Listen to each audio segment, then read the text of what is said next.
Okay guys, ito na po ang ating binibraid na betta fish at in 4 days nakita naman po natin na successful ang ating pag-breed sa kanya. Ang dami po nilang fry. Kung mapapansin nyo po guys, ito yung mga maliliit na gumagalaw-galaw. Yan po ang kanilang mga anak. Ito po guys, yan yung mga itim-itim na to.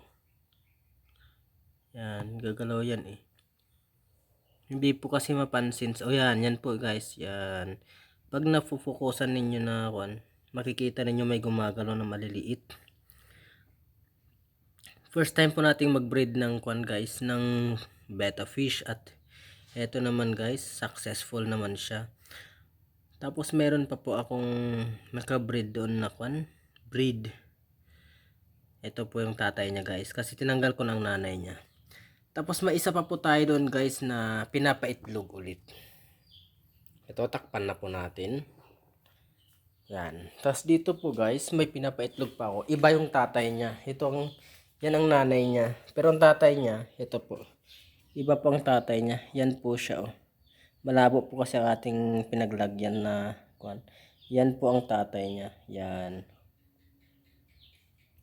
Ito po ang tatay niya guys. Kaganda, malalaki ang buntot niya. Yan. Dito po siya Yan po ang mga bubble nest niya. So, ibig sabihin, mamayang gabi siguro, mangingitlog na rin tong female. Yan ang female niya. Tapos ito naman ang male niya. Yan ang male niya guys. Yan. Ito. Maganda. Yan. Ito ang male ng ating betta fish. Yan. Yan po. Ganyan po siya guys.